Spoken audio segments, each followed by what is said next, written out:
Namaste, God's Goddesses and Emissaries of Light. This is Dr. Tyen.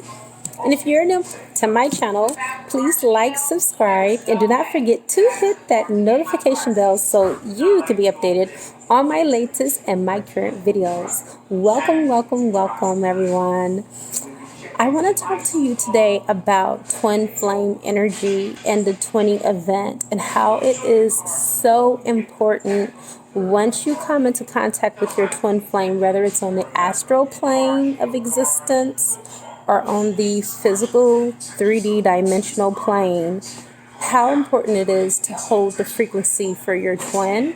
And if you are the monad twin, the more advanced one, how you hold the activation codes for the union and how that can benefit your other twin that is your gender twin. I came across this video and I was so excited to share it with you guys because I even gleaned some information from her that I didn't know. And I'm going to go ahead and share that in just a few moments. But one thing I wanted to talk to you beforehand, before I show you the video, is so many twins have astral sex with what they deem as their twin flame on the astral plane. I want to warn you against having astral sex with your twin because it is not necessary. It is not necessary for you to have sex with your twin flame in the astral realms. It's actually I would prohibit it in this timeline that we're living in right now, just because we have the Draconians that are here, the Anunnakis, and they can infiltrate and they can pretend to be your twin, and you will never know it on the astral plane, and before you know it, they didn't hijack your codes. So it's very serious that you maintain this level of understanding how you can open yourself up just because you feel like it's the energy of your twin, and it may not be your twin. I can say personally, and this is the God's honest truth, me and Tolu have been in contact for the last 3 years, the last 3.5 years actually. We have never, not even one time, had sex on the astral planes. Never.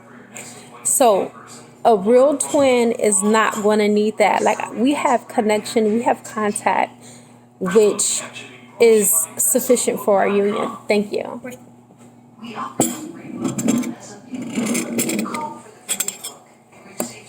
It's sufficient enough.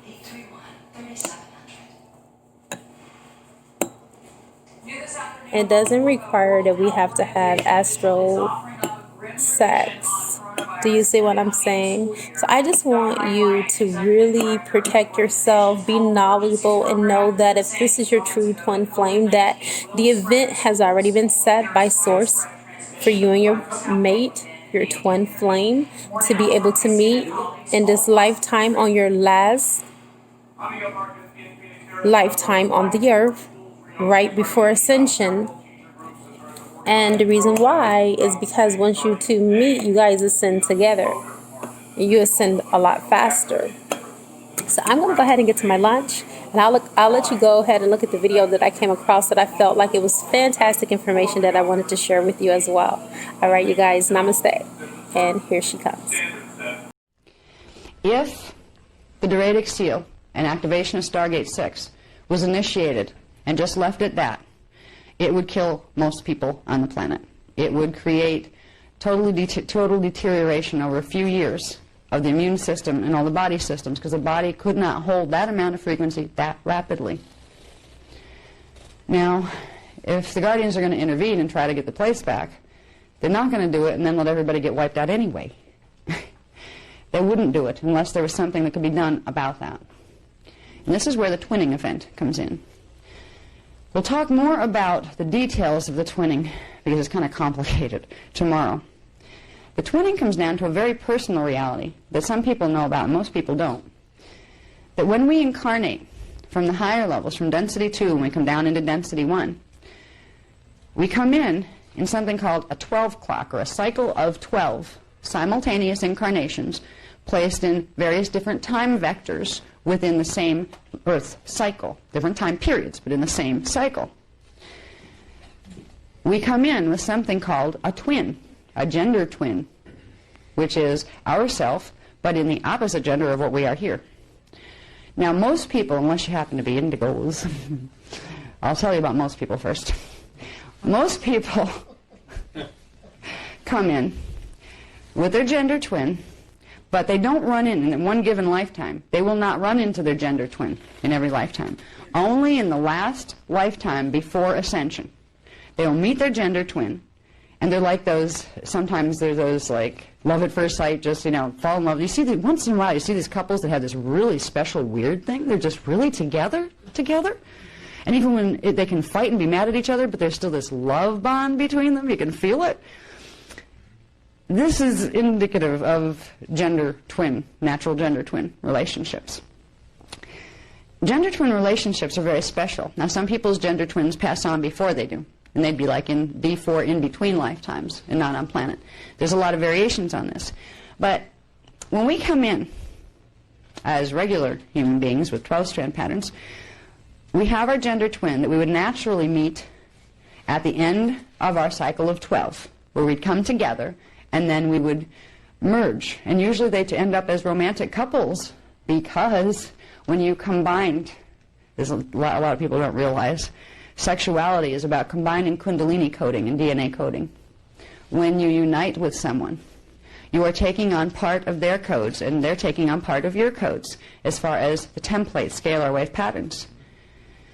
With gender twins, the progressive coming together as, well, it was originally the divine coupling. The married couple really kind of symbolized that. They were stimulating rapid activation of each other's gene codes. So they would progressively and synchronistically be able to work their way into ascension together. And they would ascend together and end up in density 2 cycles, or higher if they had higher coding. That was a natural way it was supposed to work. With indigos, it's even more fun. I'm going to part of this, but not all of it, because it gets really wild. But with indigos, in every vector, they come in with a gender twin. There's a gender twin for every indigo in its own time vector. So they're gender twin pairs, right? Not only do they have the one there in that time vector, they have another set in the inner Earth time vector at the same time, and another set on the parallel Earth time vector. There's that extra inner Earth set of manifestations that goes with the indigo imprint. That's the Ioni Council that regular 12-strand DNA humans don't have to deal with. The twinning event goes back to the Nibirian dyadic crystal grid. This is one of the nastiest things that was done to this race. Actually, they told me, to me, it was one of the nastiest I've heard of. That means there's a lot more, because they said this was one of the minor things they did to us. Because the incarnational cycles on this planet are, as far as incarnating on the planet, there's a whole set of mathematical relationships that takes place to do that.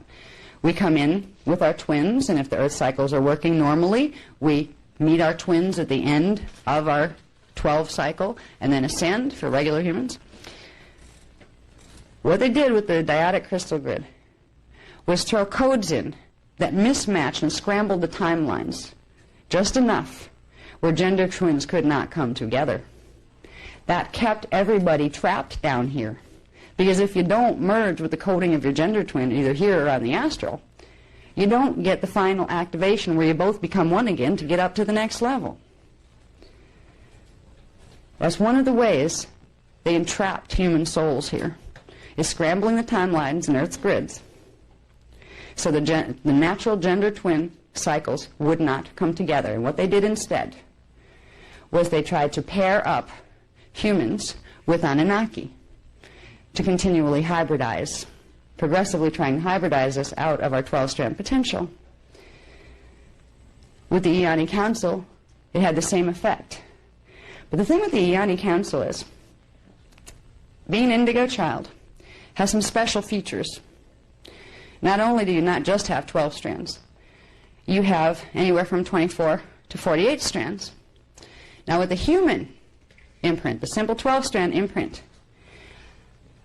the DNA templates of the gender twins polarize from D12, well, from the low subharmonics of D12 down. which gives a real separation of individuality feeling between the gender twins with just human form. With the indigo imprint, the Eonic Council imprint, there's polarization in the strands only from D6 down. There's full bonding and total mirroring of the templates of the DNA from strands 7 and up. It creates a not quite full separation from each other that allows them to anchor the Kundalini and the Kirashe and other things that if you're totally separated into polarity, you can't. It also creates, when you separate gender twins, a very, very deep pain inside, a biologically felt ache that doesn't go away. If the other is not where it's supposed to be, it can be felt. We've been living under that since 22,500 BC. What is happening now is very special. They're running the frequencies through the grids, and it begins tonight for those who will come, and it ends on January 1st.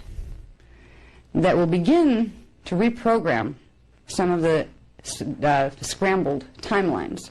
Just enough, and we can do this now, and we'll phase lock it in Kauai. It's going to start putting those natural time cycles back together, de-scrambling the scrambled timelines, which are going to allow the gender twins to come back into each other's vector. But more than that, it's going to accelerate the process. So even humans that are not in an indigo body, that normally wouldn't, because it's not necessarily their last incarnation here, they wouldn't meet them, they're going to accelerate the lines where they will. If their gender twins aren't here, and are in the, have crossed over, they will arrange astral interaction with them. If they don't want to have a relationship with their gender twin who is out here, they will still arrange astral field bonding between them. If people are open to the gender twin thing, first of all, you may actually be with yours. There are some people, particularly indigos, who manage to come through and get through and move through the scramble in the timelines where they actually found their gender twin. So if you're part of a married couple and it's a good thing happening, there's a good chance you may have already found yours as an Eonic Council. That will amplify and get stronger. And whatever bond you have, they told me it'll go this way. There'll be a little clearing of conflict stuff from old patterns, and then there will be an even stronger bond than was ever there before, if you have your twin with you. If you don't, you're one of those rocky relationships that you just know, that's all right for now, but I really have a feeling I'm not supposed to be here forever.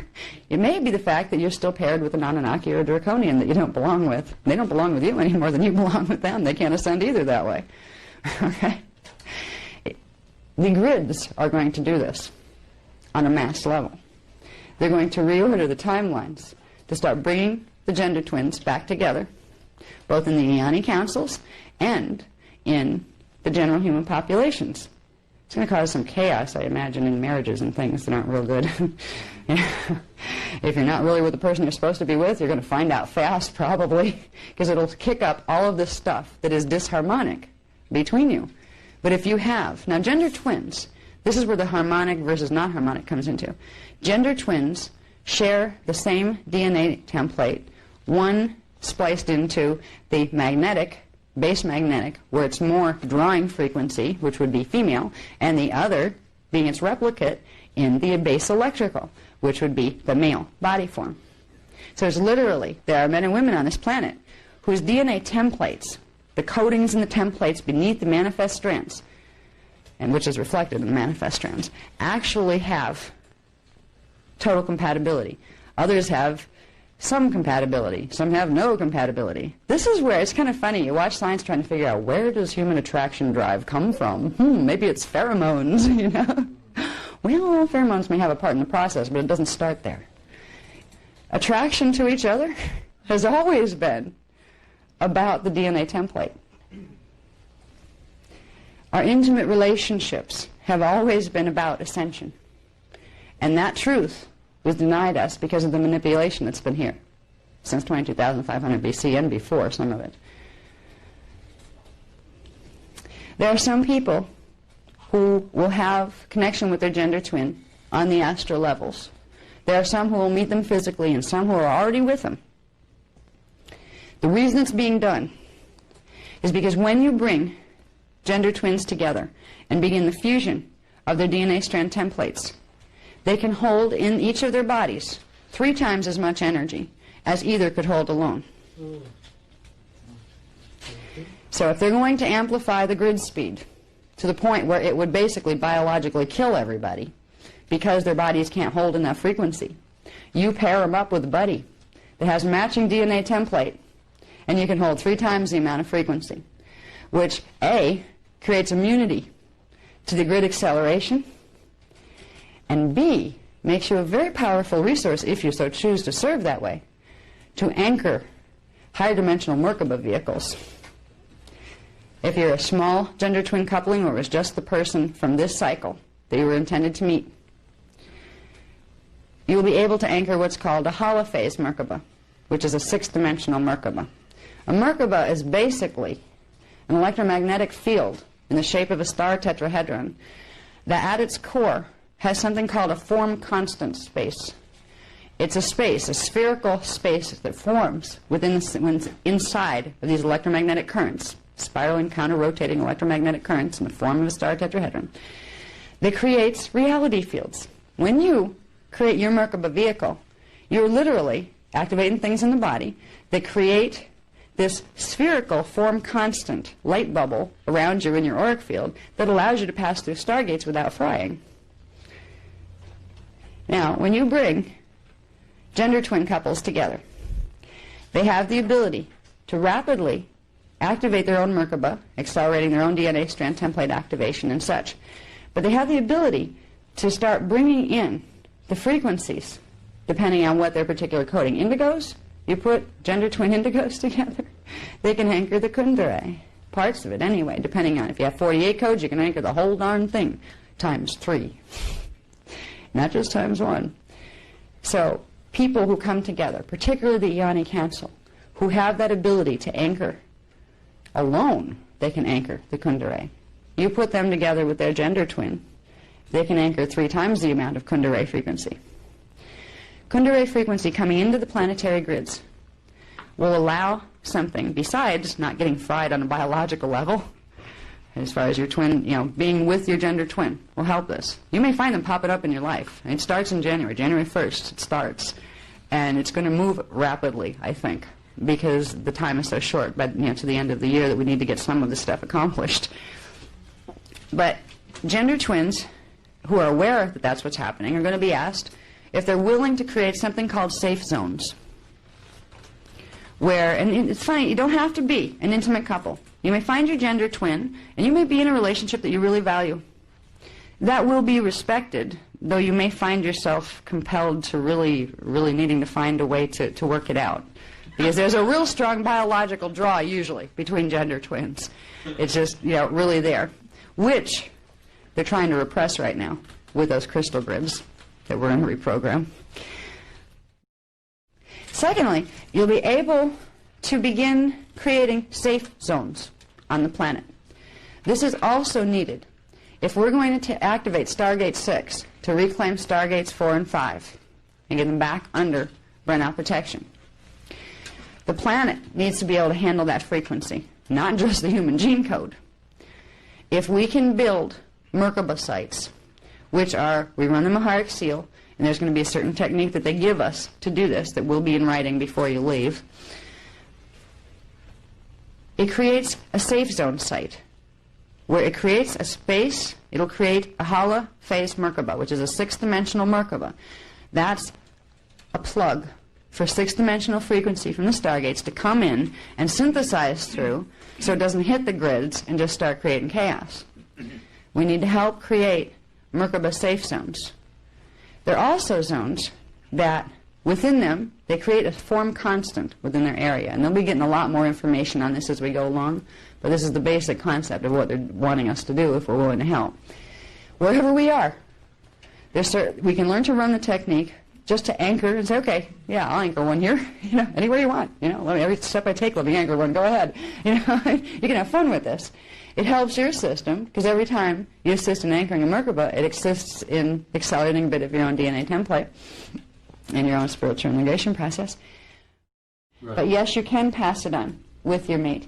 In fact, one of the strongest ways to pass on activations is in the combining, when mates combined, Right. because your fields open to each other. Right. Okay? This has been a tactic that's been being used to mess up the DNA code of a lot of the Iani Council that aren't awakened yet. They're trying to pair them with Draconians, or they're trying to pair them with Anunnaki. And the sad thing is, the people that have the Draconian and Anunnaki codes don't know it. Their matrices don't tell them that. They just think they're regular humans like anybody else. But they happen to be used, they guide them into relationships, just when indigos are trying to awaken, usually. Right. And they try to hijack them. And if they get them involved sexually and get those fields open, they start to contaminate the indigo's DNA template. Yeah.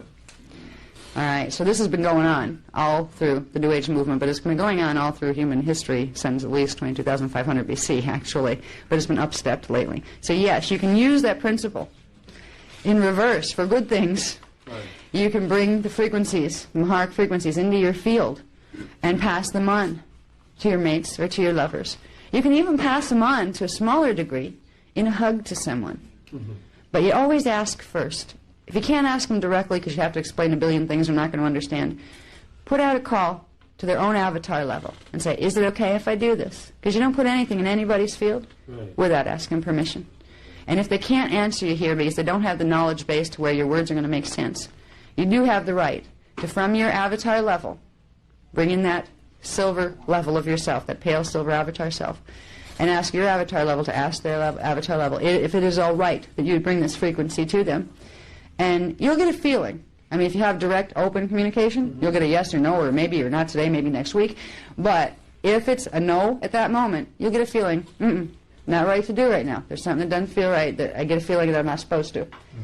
But usually, the answer will be yes, unless they're not ready to hold whatever frequency. Okay? So you can use the regular twinning effect to help. Think about the twinning for a while, though. And how neat, because I don't want everybody to leave here on, oh my God, it's that bad. You know, yuck. You know, we have all this work to do, and how dare they do that? They're not very nice. That's not a good vibe to send people away on, and I don't want to do that. There's one aspect of this that is very, very joyful, and that has to do with the twinning. Be it your twin, your gender twin, or the closest match they can possibly find. Once in a while you'll have a gender twin that's off someplace else, like literally in another universe, that is not going to be able to bring it through, but that's not too many, but some are like that. You will still be assigned with a buddy, either in the astral, if that's where you want it, or in the physical. They'll bring someone into your life that you have the closest DNA template match to. What that means is, you know how men and women tend to just have this thing sometimes, or they have a real hard time understanding each other, this like gender barrier thing? That is very, very much less, particularly in indigo children, gender twinnings, or even close matches. So that's something to look forward to. There is one more thing, I'm glad I came back to this, that I didn't say, that I need to say. When we're talking about the astral, we're talking about the astral plane, or the D4 level, where you can take your astral body, and there's a lot of people. It's getting really popular in the New Age movement to have all these wonderful astral affairs with beings from all over the place. I met a lady who likes to sleep with Dracos because they're really good in bed. That's what she talks about. Astral relationships with draconian hybrids, great. There's others that are really, really very enamored by the pretty, pretty Palladian Nibiruans, who look so angelic, and they're usually gorgeous. Well, at least that's how they present themselves. Once upon a time, astral affairs were fine. When you're in a time like this, they're the most dangerous thing you can do. When you're sent, if you're not going to have, if you end up for some reason that your gender twin is not in a physical body, or you just aren't open to having that quite in the physical, where you'd be more comfortable with an astral relationship, there's one thing that will not, absolutely not, be occurring in the astral relationships. They will not turn into what feel like and look like sexual affairs there. They may end up here as sexual bonding and committed relationships and things, but because right now the tactic of sending in wonderful astral lovers to seduce humans is being used by both Draconian and Anunnaki forces for one reason. You take your astral body out, You go and have an affair. It's the same darn thing as linking your fields sexually here with someone here. They're doing code saturation of the DNA template, and people are falling for it. There's articles popping up even in like the Inquirer and the Sun papers now about beautiful aliens coming and having romantic affairs with humans, you know, and taking them out of body and all this. This is even hitting like the Sun now. You know, when you look at the Sun type tabloids, these are the ones that tell you little info bites on what's really going on, but it's all presented as fiction, of course. No, everybody knows you don't believe those stories, right? Be aware that even though the tactic used to be used in the ancient of days when it was safe to use it, where when your gender twin would meet you on the astral, you could have intimacy there that could even hit levels that the physical body couldn't even attain. That will not be used by guardians from this point forth, because there's other ways to bond the fields that do not engage the full, you know, what appears to be sexual interaction on D4. There are ways to naturally bond the fields, and your gender twin and you will be able to do that, where somebody infiltrating your field would have to do different types of infiltration to try to get in, because they don't have the DNA compatibility. But if they can get you to willingly open your fields by having astral sexual encounter, easy, got one. You know, it's being used all the time. So I just want you to know that I've said there may be gender twins approaching you in the astral level, or guides or something approaching you, telling you about gender twins. If any of them that appear to you or come to you in the astral try to get you into a sexual astral liaison, reject it immediately. If it's your gender twin, it won't do it that way, and it won't go into that, just so you won't be tricked. Okay? It's important.